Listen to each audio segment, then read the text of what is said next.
Ladies and gentlemen, welcome to the Libertarian Party's 2000 presidential debate. The moderator for this afternoon's debate, nationally syndicated radio personality, Gary Nolan.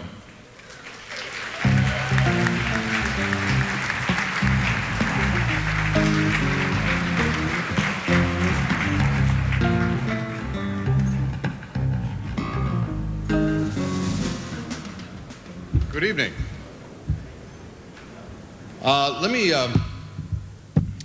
Let me tell you, this is the part of the entire affair that I've looked forward to the most. Finding out how these guys stand up under questioning, hearing all there is to know about their platforms. Probably the most informative, undoubtedly, the best part of the discussion and the entire convention. As a talk show host, I want to point something out. In the questions and answers that we're going to ask tonight, we're not going to talk at all about drugs. An awful lot of people have the impression that the Libertarian Party only believes in legalizing drugs, which isn't, of course, the case. But as a talk show host, I just want to, just kind of an aside here. When you hear your favorite conservative, libertarian talk show host, and hopefully I'm him, and they start talking about legalizing drugs, if you're doing drugs, do me a favor. Don't call.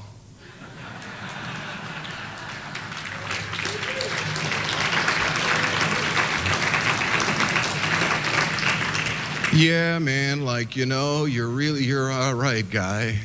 It's okay, I'll handle this debate on my own. Thank you. All right, let's get down to business.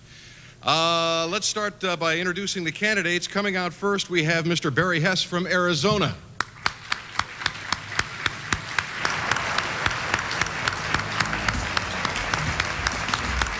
David Hollist from California.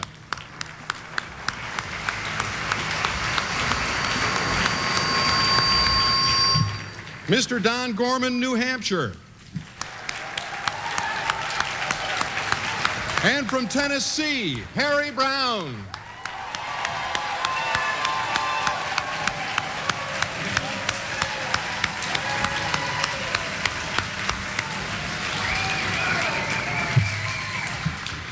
Let me go over the guidelines for you. Each candidate is going to be given 5 minutes for an opening statement. I am going to, as moderator, ask one question of all the candidates in rotating order. Each candidate will have 1 minute to answer.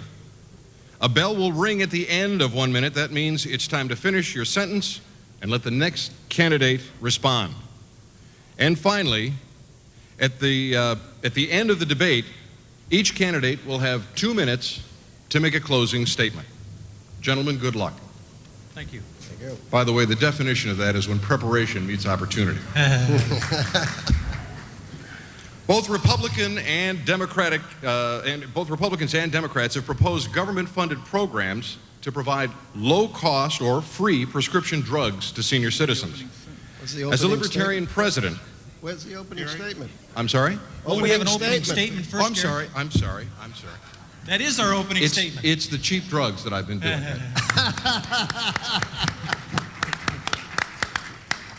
Let us start with Barry Hess from Arizona. Barry? Thank you, Gary. We're all drawn here today at this National Libertarian Convention, and I'm welcoming each and every one of you to a new dawn in American politics. We've all seen what's happened to the erosion of our rights and our responsibilities here in America, a place where we have become, as Russell Means so eloquently pointed out earlier, a second generation of caged animals. We have got to retrain the American public in order to think for ourselves and to regain our responsibilities. A grave task and a difficult one lies before each and every one of us. As we face this new millennium, which comes upon us with or without our permission, we have to constantly be aware of the threat to the rights and the responsibilities of each and every one of us. We are looking now, as we see our political system outside a shattered, once given form. We have an opportunity that has not presented itself, nor can it present itself again for at least another presidential cycle. I'm urging each of you and each of us as libertarians to stand up and take back what is ours, and that is America.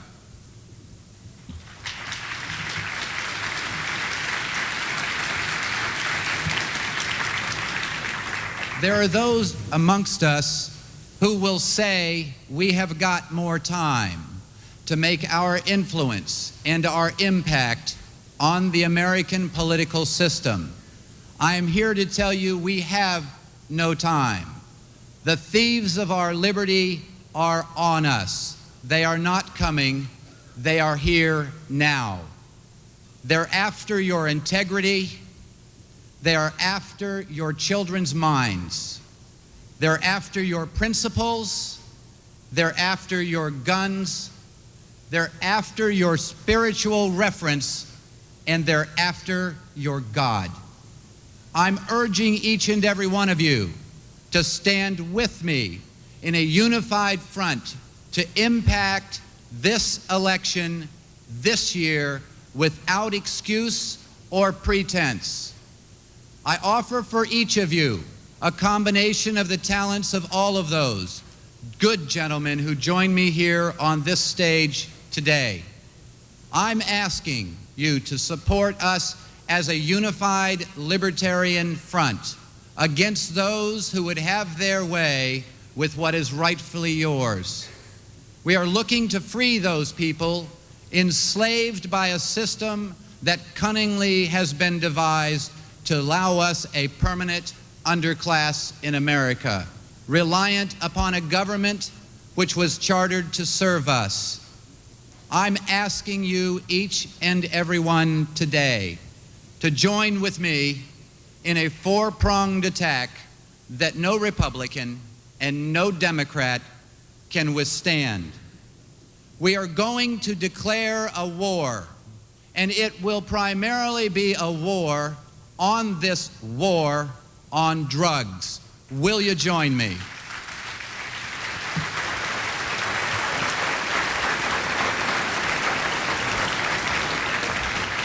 We've come here to restore the dignity and the integrity that is America, regardless of the corruption that has so pervaded our political system, which was designed to serve our needs and our wants, and most importantly, to protect what is ours as human beings and as citizens. I'm asking for your support today to help bring back what is America. When the Republicans and the Democrats seek only to dissuade you with percentages, that becomes an obvious issue. There is no difference between the Republicans and the Democrats.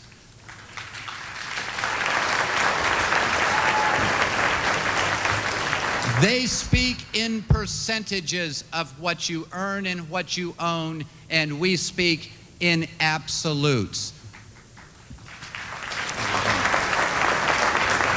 Thank you.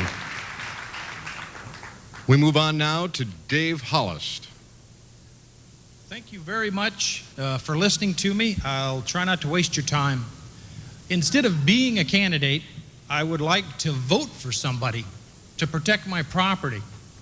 Unfortunately, there's nobody on the ballot that I can vote for. They all of them want to take my money. And that's even though our Constitution, which I hope they read every now and then, the Constitution starts with, Congress shall make no law respecting the establishment of religion. Now, all religion is what people believe. Obviously, the elected politicians believe they should take my money. I disagree with them. And when they tax us, what they are doing, they are establishing their religion, their beliefs on us by force. Sadly, Even our own recent presidential candidate, Mr. Browne, I've checked his website recently, and he still advocates. He says that he will tax people if he's elected president. This is completely unacceptable because he has signed a contract with us stating that he will not advocate the initiation of force to achieve any political goals.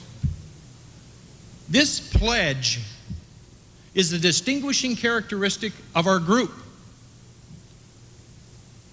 And so I thought the only alternative was to be on the ballot myself. We have set a very low standard, in my opinion.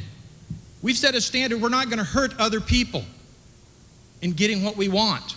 The other political parties have a tremendous amount of effort just trying. They can't even achieve that minimum goal. There's a lot of other lofty goals you could pursue in life. When it comes to other people, it makes sense that's the minimum standard. We are not going to hurt other people. But that statement causes a little bit of a problem. We like government. I like government. I like the way it protects me from bad people. How do you pay for a government? How do you finance a government without taxing? That is the million-dollar question. And my final answer is, of course, it look kind of silly if it doesn't have an answer after all this. My answer is contract insurance. It's an idea I learned many years ago from a philosopher by the name of Ayn Rand. Contract insurance is a moral way to finance a government. Let me give you an example. Hopefully it's not a new concept to the people here, but the people watching on TV, it probably is a new concept. Bill Gates is the wealthiest man in the world. Unfortunately, he's not as wealthy as he used to be a few months ago, but he's still the wealthiest man. He signs billion-dollar contracts. And if anything goes wrong with his contract, his attorneys merely show that document to our government and the courts adjudicate it. And usually that's enough. People respect what a judge says and they follow. But it is true, if somebody decides to not follow what the judge says, that they will send out policemen. And generally that's enough. A couple of 6-foot guys with guns, that's generally enough to get the property. But it is true, finally, if people still resist. Now, people voluntarily signed a contract. They didn't have to go into contract with Mr. Gates, but if they wrote their name down to it, they are enforce the contract. They are forced to give up that property, and they actually will be shot dead. It seems harsh, but it's what allows our economy to exist, and all the convenience with all these bright lights and everything else is a direct result of that effort. So, it seems to me it's a wonderful system provided by our government, except there's one thing that's very wrong with it, and that is it's free. How can something of such great value be free? That's the solution. We merely charge people 1% of the value of their contracts voluntarily. Nobody has its insurance. And in this one example, that would be $10 million that would be voluntarily paid into the United States Treasury. And you can see this is just one man, and this is just one of his contracts. You can see how this would raise hundreds of billions of dollars, more than enough money to effectively run our government. Now, I know it's painful to listen to insurance salesmen, so I'll shut up. But essentially, that's what I am. As a contract insurance salesman, I'm applying for a job. I'm asking you to hire me.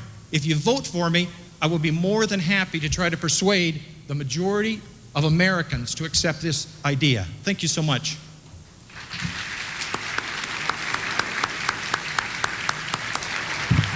Don Gorman. Greetings, fellow libertarians and delegates of this convention.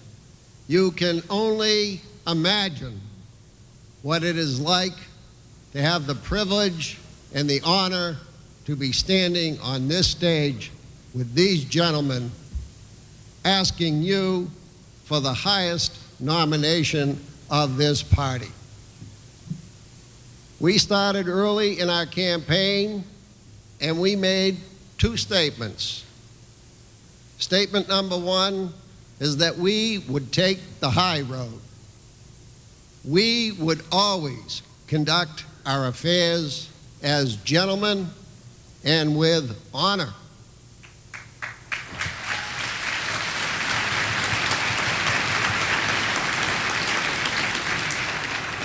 I am happy to report today that we have done exactly that.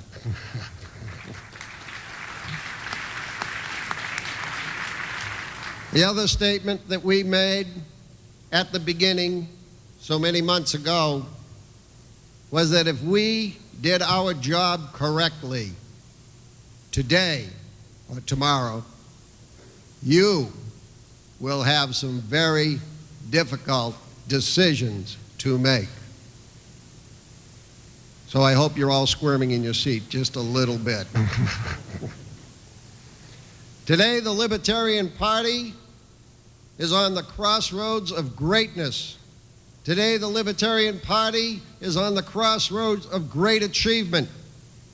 Today, we are standing on the threshold to bring our ideas of a war against drugs, a separation of state and school, to bring home the troops from 120 countries from around this globe. We are standing on the threshold to succeed at that.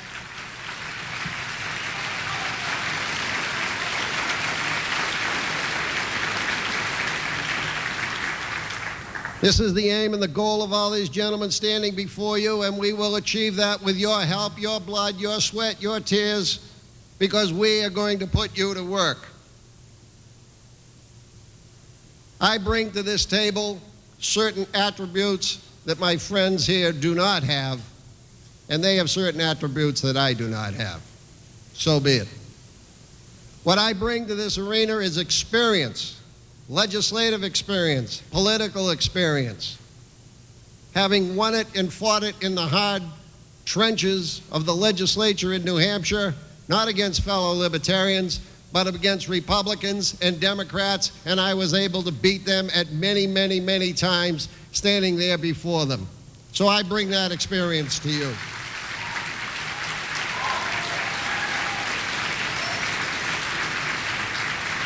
I bring to this contest energy. It takes a lot of energy to crisscross this country. It takes a lot of energy to go to 25 or 30 states, to fly in airplanes, to miss airplanes, to be hanging around in airports all night long and to get up and catch the red eye. It takes a lot of energy to do that. But we have done that, and we will continue to do that. Why? Because we are in this battle for you. I bring to this contest leadership. Political leadership.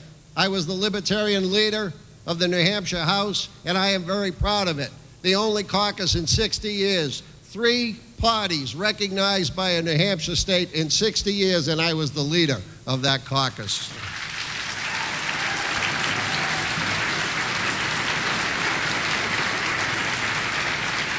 Here is my promise to you, and many of you know this because you have spoken to me individually or collectively. I will campaign in your state. I will campaign for your candidates. I will teach you and show you and share with you my experience, my knowledge, my way. We will go out in the roads. We will go into the malls. We will go into the airports. We will turn America around city by city. Myself, you, your candidates, and your state chairs. You give me this job, and I will put you to work. Thank you.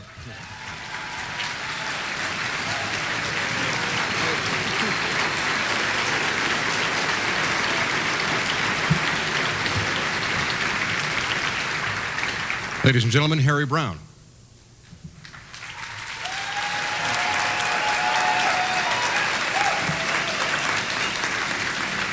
Thank you very much. This is obviously the most exciting time in the history of the Libertarian Party, or am I wrong? I too think that we are on the threshold of great things. Nobody can predict the future, but I think that this can be the most exciting presidential campaign we have ever had by a long shot. It will depend upon 2 things: the message itself and getting that message to the American people. The message is the most powerful political message in the world, and it is so simple. We want you to be free. We want you to be free to live your life as you want to live it.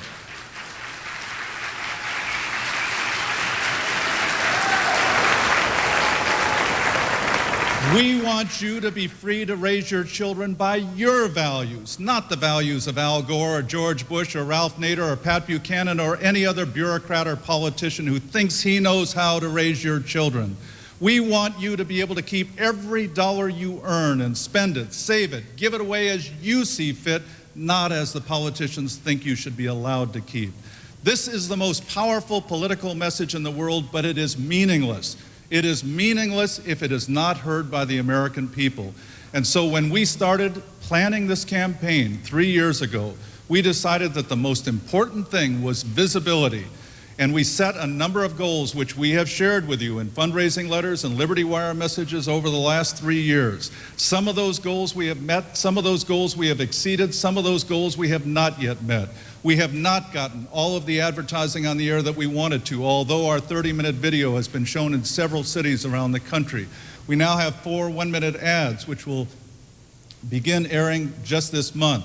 We have a number of things of that sort. But we also have some goals that we have met and met in spades. We have put together the most professional staff that I have ever seen in politics in the Libertarian Party. These are the people who are working for you at about half what they could make in the open market. Some of them have relocated their homes to Washington and knowing, in fact, that they will be out of jobs in November. And yet these people have done a fantastic job getting me on radio and television, getting me around the country to be able to give speeches everywhere, getting me around the country to be able to visit local libertarian groups wherever necessary. In addition, we have set a goal for ourselves last year of getting 1,000 volunteers who could put pressure on websites, put pressure on polling companies, put pressure on the newspapers and magazines and other people to cover this campaign. We set up a goal of having 1,000 such volunteers. Instead, today we have over 4,000 volunteers, and they're doing a fantastic job.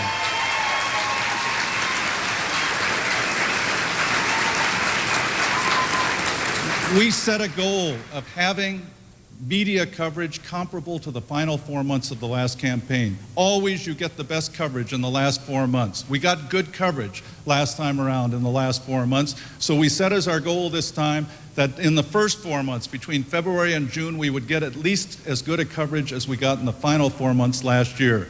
Thanks to Jim Babka, our press secretary, thanks to Newman Communications, we have far exceeded that. We have had tremendous coverage.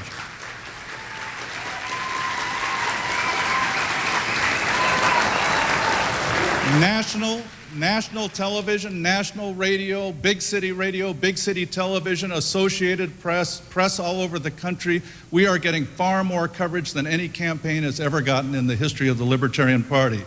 And finally, one of the goals that we set for ourselves early on was that we had to get into the polls by the time of the Libertarian National Convention.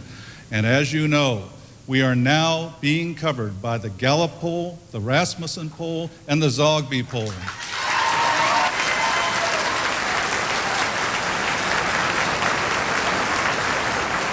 This is a first. This is a first in libertarian history, and it is so significant. It is going to have an enormous effect on the wasted vote issue, because the wasted vote issue is not about whether or not your candidate can win. It is about whether or not my vote will be reported on election night. And if we're in the polls from here right through to election night, I can guarantee you that NBC, ABC, and CBS will be reporting the libertarian vote total on election night. And that's going to take the wasted vote issue away. Now, finally, these are just some of the goals we set, but perhaps the most important ones. And the most important thing is that this has taken a ton of money. And I fully acknowledge the fact that we have been spending your money as fast as it came in, and it will continue to be that way. And it's going to take a lot more money. But we are going to do a lot more between now and November, and I want to cover some of that, I hope, in answers to some of the questions. So I ask for your support, I ask for your money, I ask for your time, I ask for your vote tomorrow morning. Thank you very much.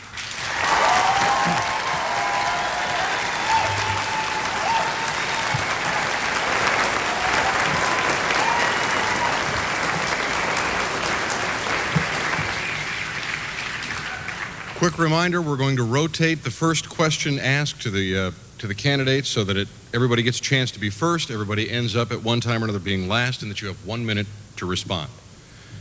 Excuse me. Gentlemen, both the Republicans and the Democrats, you've heard this question before, have proposed government-funded programs to provide low-cost or free prescription drugs to senior citizens.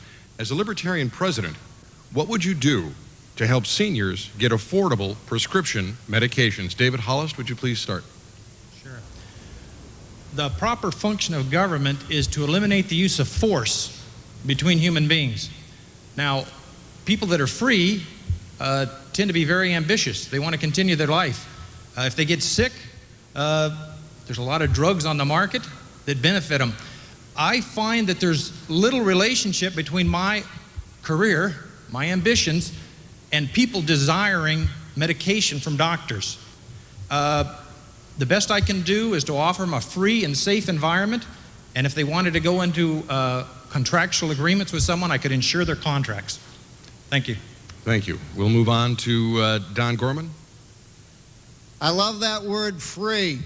It really gets me. Not if we're talking about freedom, but when we're talking about free money that's coming out of his pocket and his sweat and blood. I love that word free when they're talking about free government programs and free this and free that. And what they really mean is wealth distribution. What I say is this. I don't have any magic bullet answer to give you in 30 seconds, but I can say this. We've got to eliminate this concept that free money comes from the government. It comes from our pockets. And as far as the medication, long before the government was doling out our money to whatever program they decided was best for our interest, these people were taken care of by their families, their churches, their physicians, their communities. Let's go back to that.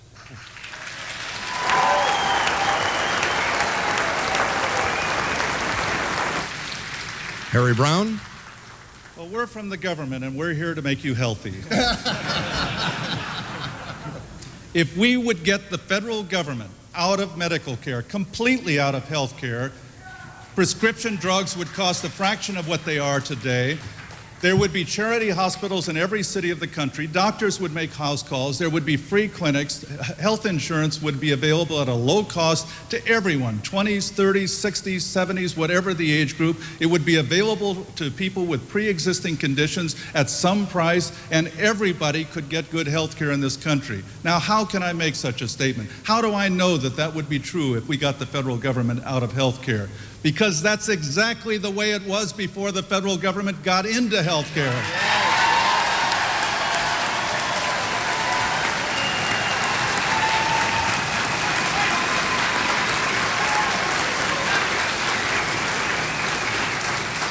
So we're not talking about utopia here, we're just talking about reality. Thank you.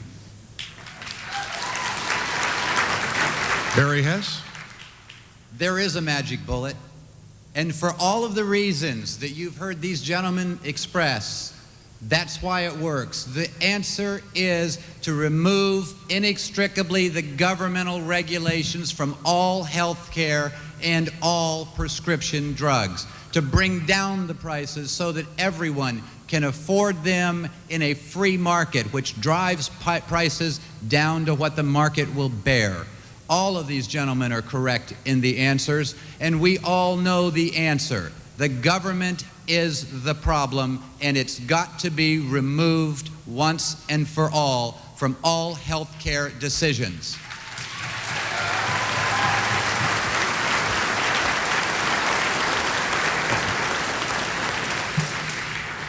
Rotating to Don Gorman, there seems to be a consensus that gun violence is a growing national problem. As a Libertarian president with access to the bully pulpit, what message would you send to the American public about guns? Oh boy, you hit me right where I live. This is my favorite topic. Thank you very much.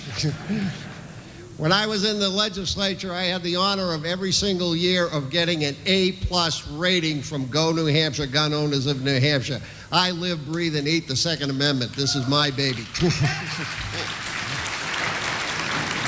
In regards to the gun violence, it is nothing but propaganda. It is hype. It is generated for the sole purpose of scaring people to death, to having them marching. I am out here to tell you that I live on a road that's 3 miles long, and every single person on that road owns firearms, and they have children, little children, big children, teenagers, and we never, ever have any gunfire, gun problems, or anything like that. The name of the game is proper education with firearms. Proper education with firearms. That is the answer to that situation.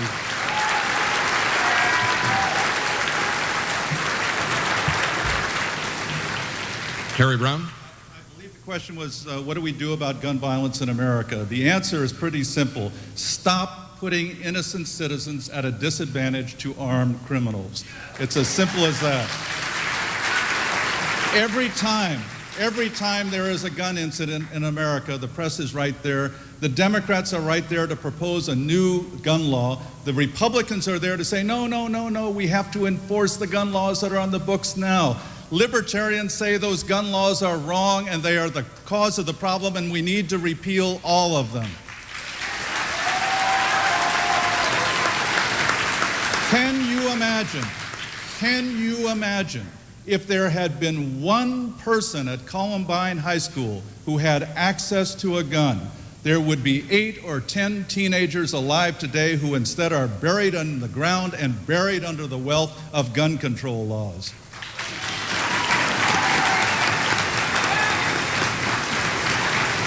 Gary, I hope I've answered the question. Thank you. Thank you. Let's move on to David Hollist.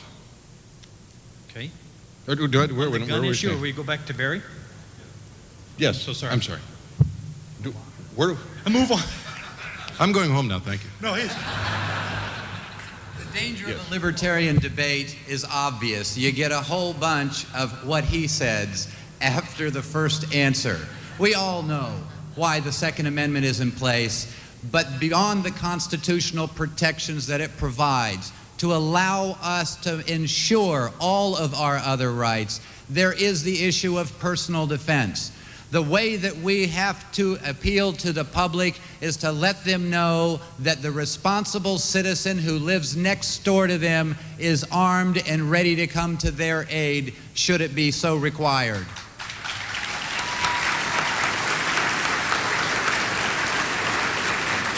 In this day and age, when we do not trust our police forces and we do not trust our political officials, we certainly, most of us would have to agree, we will, we can, and we have to trust our neighbors and ourselves for responsible gun ownership.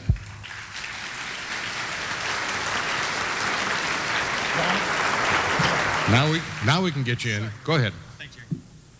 The purpose of government is to eliminate the use of force from human relationships. I wish I could personally be next to anybody when they're threatened. I would do my best to protect them. I can't do it. Nobody really can. So naturally, people that want to live tend to find out they're going to have to do it themselves. And there's a great amount of products on the market to defend themselves, because that is what it is. It's a tool.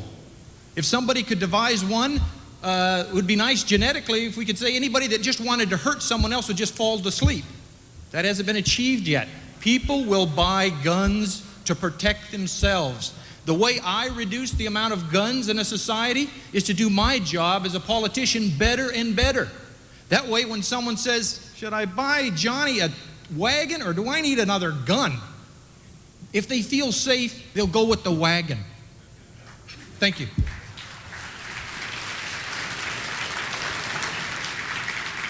Gentlemen, if you're elected president, what is the single most important government reform proposal that you would work to implement? And of course, we will start off with Harry Browne. And we each have an hour to answer that. Single most. First and foremost. Well, as you well know, the first thing I will do if I am somehow elected president is from the inauguration platform, I will grant an unconditional pardon to every drug prisoner in federal prisons today.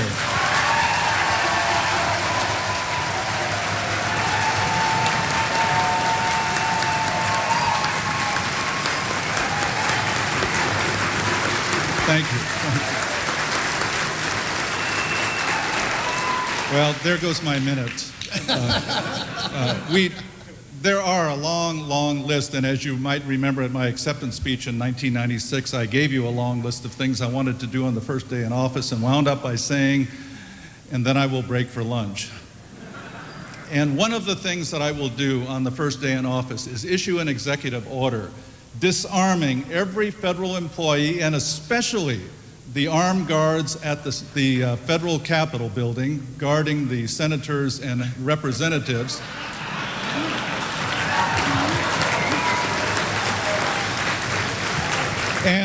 And I will say that I will rescind that order the day they restore to the American people their full rights to protect themselves.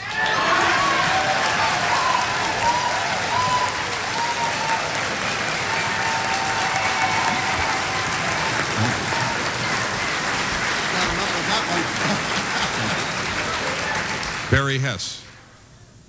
The first thing that I want to do as President of the United States of America is open the doors and the windows of that White House, turn on the fans, and call the carpet and furniture cleaners. We're going to get the stink out of the White House.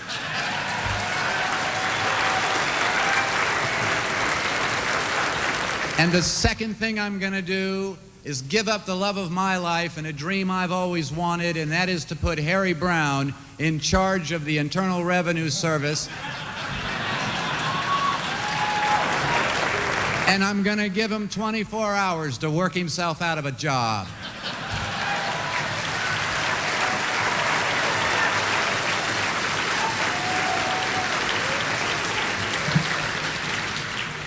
And the very next thing that's got to go is going to be all prohibitions on and related to the war on drugs.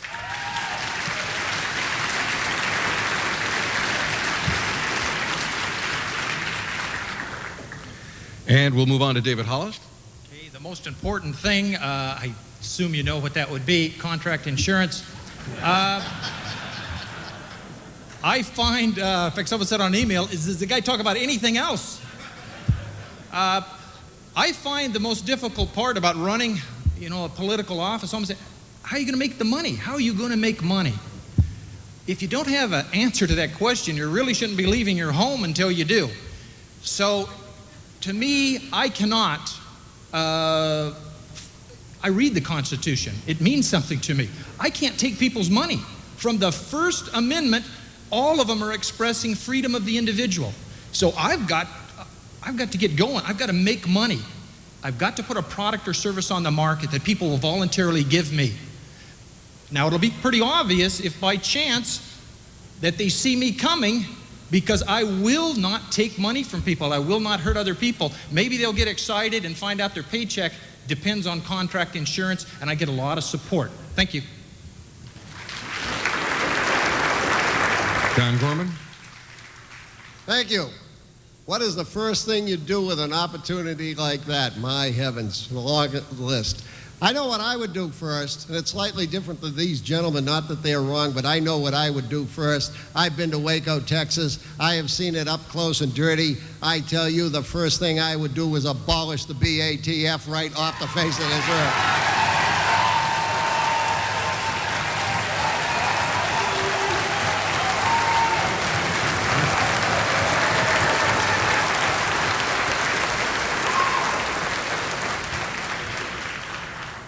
That took up my minute, and that was okay. Thank you.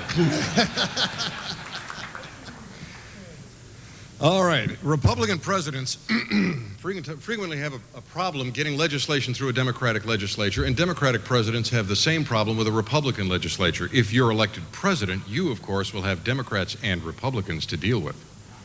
How will you get legislation, libertarian legislation, passed? And we'll start this with Barry. The way that we have to get it passed is to help people understand not a Republican or a Democrat can enter the White House and hope to get any legislation passed without what we've seen for these past terrible 12 years. That has been gridlock and confrontation.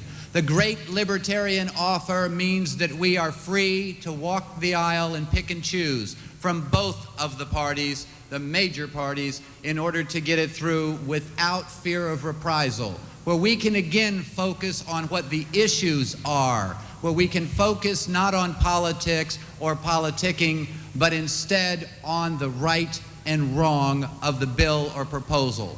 And there is a right and there is a wrong, and in this great battle, we are right.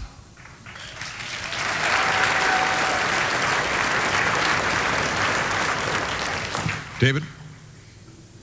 People respond to money in the pocket, and they also respond to not having money in their pocket. If, in the executive branch, my job was to go collect money, and I refused to initiate the use of force, there would be a mad scramble, in my opinion, to start understanding how do we make money, how do we pay the bills. I wouldn't do it. I would not initiate the use of force and all of its implications. And in my opinion, it isn't me that would be scrambling to get legislation passed. It would be other people saying, that guy really is not going to do it. Things are going to fall apart if we don't get going. What is it that he said? How do we do it? That's what the purpose of the executive branch, to execute. I read the Constitution. I interpret the Constitution. Other people might not like the way I interpret it, but I will not hurt other people, even if it discomforts those that in the past have been comforted by taxation and regulations. Thank you.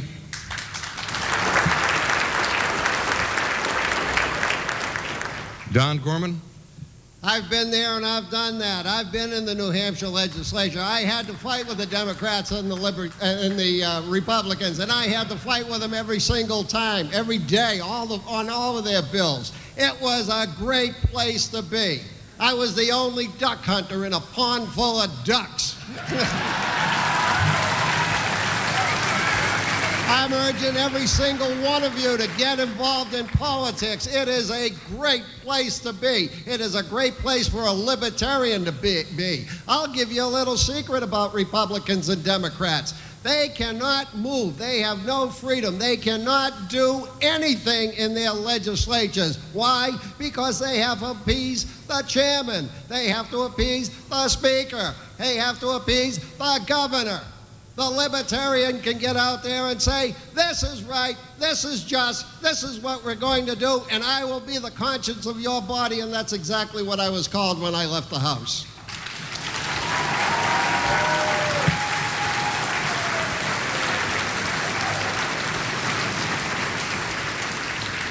Harry Browne? Ronald Reagan had a Republican Senate and a carload of pens that he could have used to sign vetoes on legislation, but government grew by 2/3. Bill Clinton, a Democrat, had a Democratic Congress, and government continued to grow and grow and grow. What we need is not so much a compliant Congress. What we need is a president who has the will and determination to reduce government, and if he has that, government will be reduced. In my lifetime, we have never had such a president. That president could have, for example, ended all set-asides, all quotas, all affirmative action within the federal government. Do you ever wonder why all these presidents who said they were against affirmative action never did that? That president could have ripped out of the Federal Register all of the regulations that had been put there by previous presidents. That president could have brought the troops home from over 100 countries around the world. That president could have done a multitude of things, such as pardoning the nonviolent drug criminals, pardoning the nonviolent gun offenders, and all of these other things, but no president has done it. The first thing we need is a libertarian president who has the will and determination to reduce government, and I guarantee you it will happen.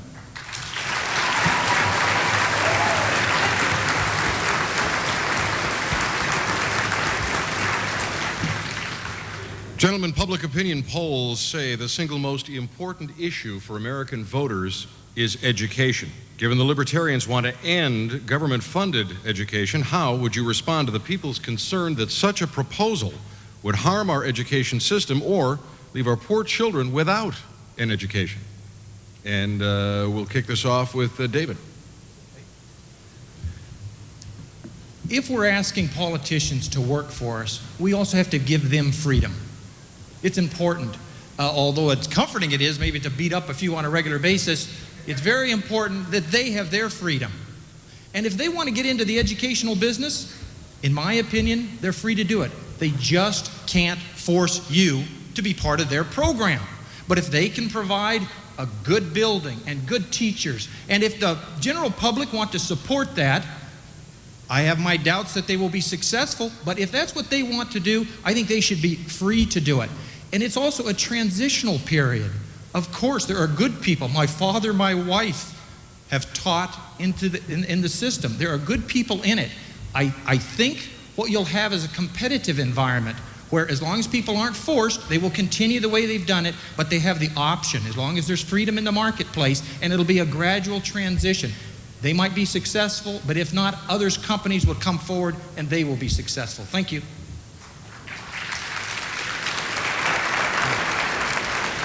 Don Gorman. There is nothing in the Constitution to provide for any federal mandates or federal Department of Education. We must abolish the Department of Education at the federal level. It's a states' rights issue. Return it to the states. Return it to the people. I say return it to the people because it's the people who knows best what is best for their children and their children's education. The moms and the dads who are rearing their children, they know what's best. It is up to them. The one thing that education needs in this country, more than anything else, is competition. They have got to stop the mandated monopoly, we've got you, there is nothing you can do about it type of attitude. We have got to introduce education. Homeschoolers, private schoolers, whatever represents education and whatever represents competition. That's what we are striving for, and we will do it. Complete separation of school and state.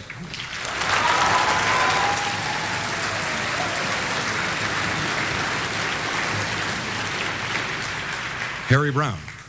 After 30 years of federal intrusions into education, Al Gore says that our educational system is a mess. And so he wants to continue doing twice what they've been doing before from the federal government. George Bush has a better idea. He wants to extend this wonderful system to private schools now. He's going to institute a voucher system whereby all private schools will have to kowtow to the federal government and obey the same rules that have ruined all of the government schools around the country. Libertarians, of course, recognize that government doesn't work. It doesn't educate our children. It doesn't keep the cities safe. And when we talk about education, we're not talking about government schools. We're talking about private schools. We want to repeal the income tax so that every family will have the money to put their child in whatever school they want, private, religious, secular, homeschool them, whatever is necessary without having to beg the state for a voucher, without having to plead with the Board of Education to please clean up the school system, and where your children can go to safe schools. And if the school isn't safe, you can yank your child out and put him in a school where you get what you want. Just like when you buy a car, just like when you buy a house, that's the way you ought to buy your education, not get it ready-made from Al Gore or George Bush.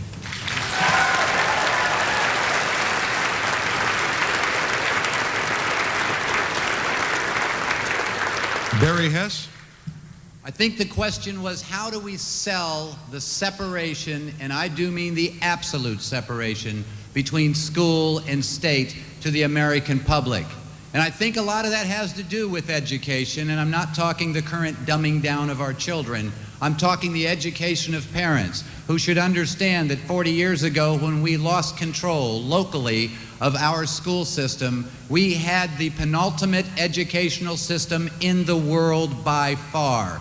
Today, after government in all of its brilliance has entered the picture and adequately taken over the circumstance, we are now ranked somewhere about 38th or 39th in the world, somewhere south of Burma and Sumatra. The reality is competitive environments produce excellence, and parents all over this country recognize that. In throngs, we send our children to private schools in hopes that the dumbing down process will somewhat be thwarted. We have to let the American people know the truth and the facts, and we've got to remind them that when we're old and gray, these are the people who will be taking care of us. They'd better be competent.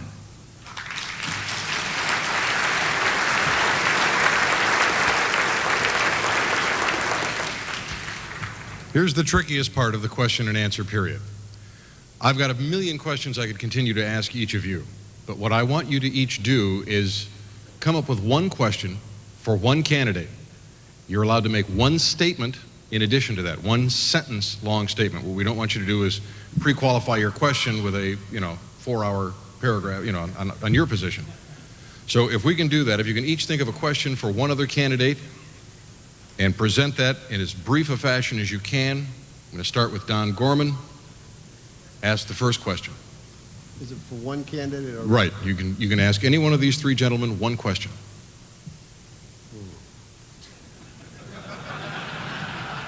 I wish I treated these people better. I love it. Okay, this question goes to my good friend, Mr. Harry Browne. And it goes like this. When I win the nomination, my good friend, what are you going to do to help my campaign so that we can move this party onward and upward and forward?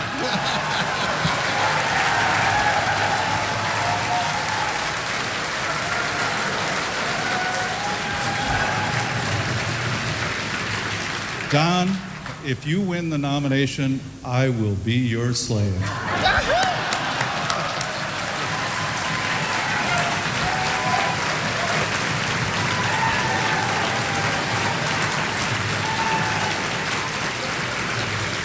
Oh, what's good for the goose is good for the gander. Harry Browne.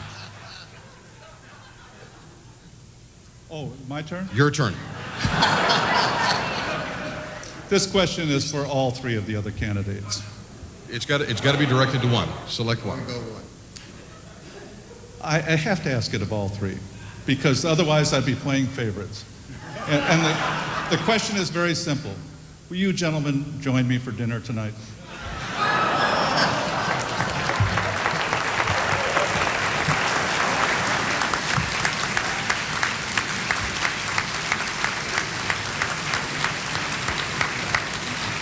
And I'm serious about that. If you invite me, Barry, I'll let you know what the other questions are.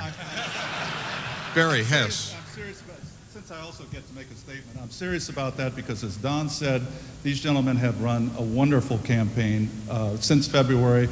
I have been proud to be on the same platform with them.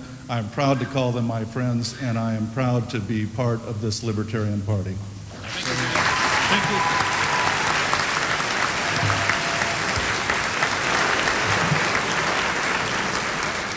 Barry Hess.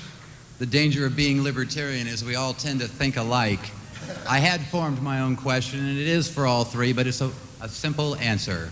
Will you join me behind my nomination to do exactly what you've promised to do, that we can have a four-pronged attack and we can take out the Republicans and Democrats, not next time, but here, now, in the year 2000.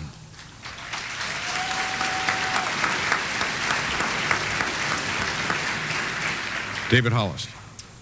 One of the benefits of freedom is that you really don't have to answer questions if you don't want to. And actually, he threw us. How often do you get that question, to ask a question? That's not our job. I'd like to ask the gentleman why they treat me so well. I'm a new member, relatively new member, and to a man and to the people that I've met, it's as if we're long lost friends. I don't understand that. It kind of throws me. I was raised in a large family, and there was physical violence going on. And I think my clock just reset, so I can have another minute, I think. But I do, oh wow, it stopped too, so what time will we do out here? I have been impressed. I've been apprehensive. Many years ago, I made a mistake. I heard bad things about the Libertarian Party, and I believed them. I didn't think for myself. And so I appreciate that you've forgiven me in my absence and allowed me to join your group. So thank you very much.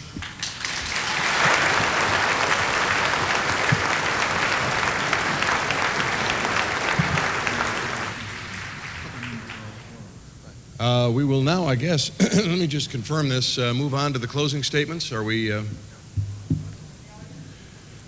actually, we just don't have time. Pardon me, we just don't have time. But I might point out that all of the candidates are going to be outside here right after this debate, and they will answer questions. Gentlemen, should we send them to the door here on the right? Gary, actually, they have the debate coming up in about 15 minutes at the close of this, so a lot of us will be over there. Okay, good. Then they can all ask questions personally. We're not going home. We'll be here. You can ask. Well, while right. Don has better things to do, I'll make myself available. 2 minutes, gentlemen, for closing comments, and we'll start with Harry Browne. Thank you, and thank you for this opportunity. In my opening statement, I talked about the goals that we set for the preliminary part of the campaign prior to the nomination. I have 3 goals for the general election part of the campaign. Goal number 1 is to raise name recognition for the Libertarian label to the point where when someone goes into the polling booth and sees a bunch of names of people he never heard of for Congress or state representative or whatever the race may be, he will be able to look down that list and see the Libertarian label by one of them and say, this is the candidate who is for smaller government.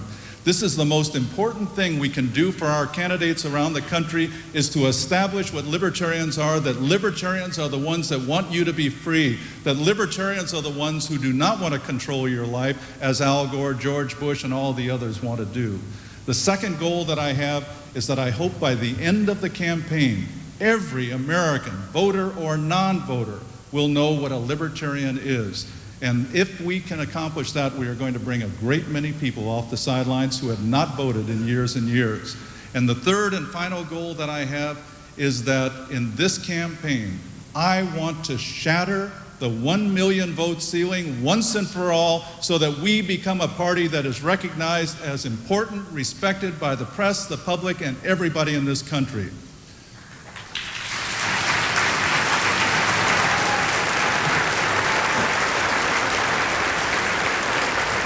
Now, will we achieve those goals? I cannot promise it. I can't promise you anything. But I can tell you this, we have an opportunity now such as we have never had in the history of the Libertarian Party. More people are receptive to this message. We are more visible. This campaign is more visible than any campaign has been in the history of the party. And being in the polls is the big foothold that is going to make it possible for us to be reported on by websites, by news services, by television news, by all of the services that we have been looking for and praying for and waiting for year after year after year since this party was founded. I promise you that we will run this campaign to the hilt, and I pray for your support. I need your money, I need your time, I need your resources, I need your support. Please help me, and let's go on and accomplish historic things this year. Thank you very much. Thank you.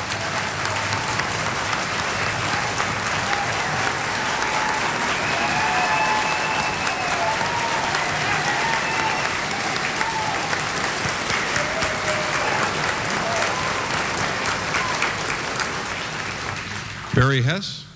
Thank you. I appreciate the opportunity to address you all. Probably you realize by now that on issues and philosophies and ideologies and plans actually are very similar between us. The major difference is in our expectations and our time frames. And when we get right down to it, I'm talking about this year. The question is, do you want your freedoms to begin on the layaway plan? Do you want them delivered sometime next week? Or are you like me? Do you want your freedoms back right now?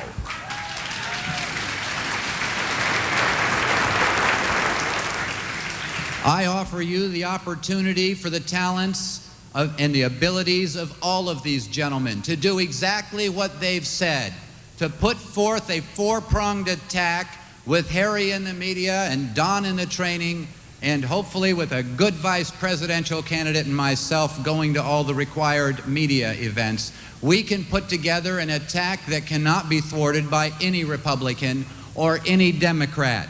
We have got to, as Russell Means so eloquently put it, make it personal. We have got to be emotional and let people know we are no longer a party of self-limiters, and truly we have had enough. We are now self-governors one more time.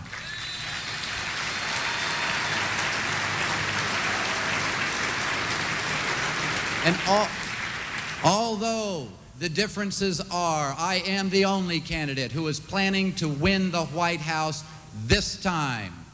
That doesn't hinder me in any sense.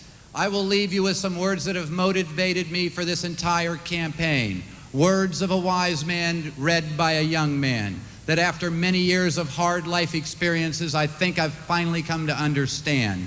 The wise man said to me in his words, "Only one who can see the invisible can do the impossible."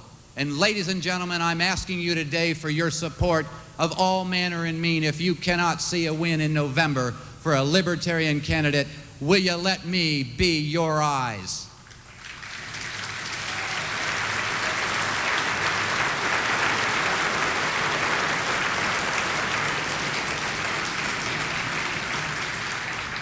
David Hollist. Thank you. This is my website. So if anything I said made any sense, you're more than welcome to log on. It's i.am/trading, TRADING.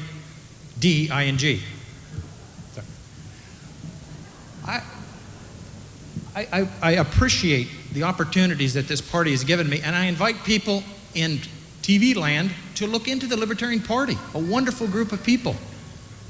Also, this is a lot of fun running as a candidate. It really is. In fact, my last campaign, I was in a congressional race with a congressman, been in Congress 30 years. He thought he was the most wonderful fellow in the world. He went on and on about, I gave money here, I gave money there. It was my turn, and I was polite. I explained to him that he had stolen the money, and that he should stop doing that if he wanted a guilt-free life, and propose something like contract insurance. It would be a good idea.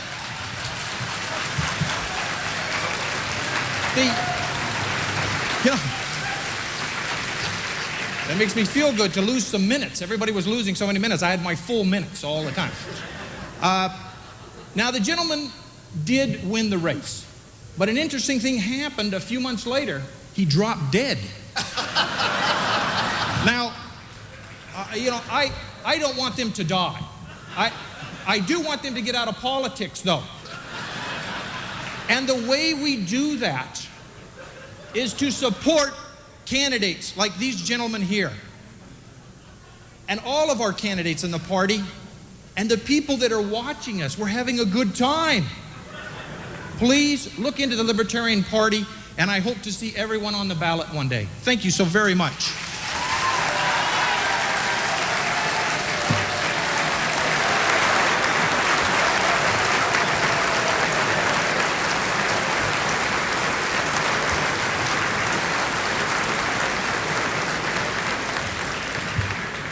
Boy, tough to top that. Here we go. Don Gorman. That's me. Good morning, Mr. Gore. Good morning, Mr. Gush. I want to know if you're paying attention or if you're sound asleep at the switch, because the Libertarian Party is the beat that you hear going thundering in your backside. We are coming up to get you, my friends, because you are not serving the American people. The Libertarian Party is. I'm wondering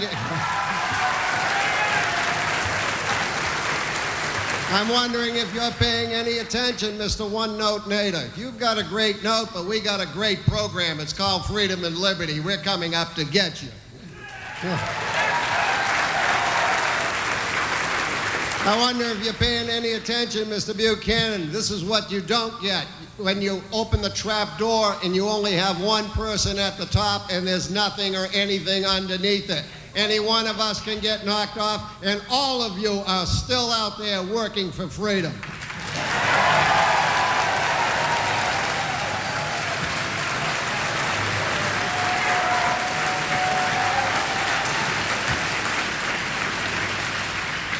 For those of you who I have talked to, both in your home state or out in the hall or up in the room or whenever, you know that I have made a pledge and a commitment that I will come to your state.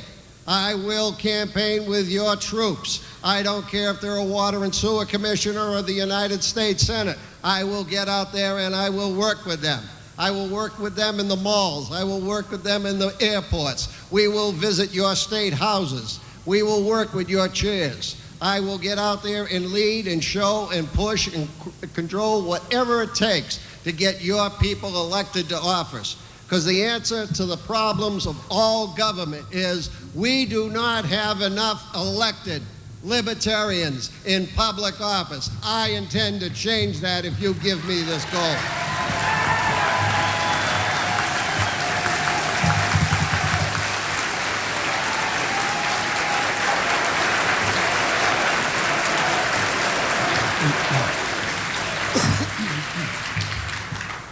And I am so serious about that statement that I have made a promise that if I get this nomination, I will shave off my beard.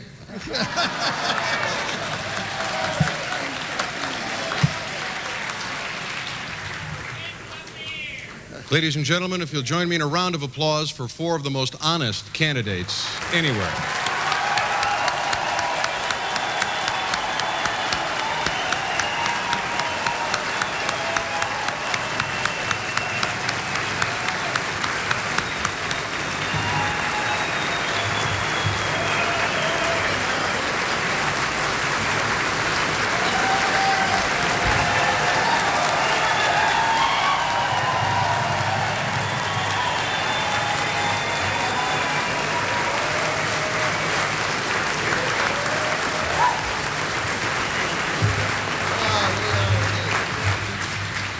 Who will win the presidential nomination for the Libertarian Party for 2000? Tune in tomorrow at 9 a.m. to find out.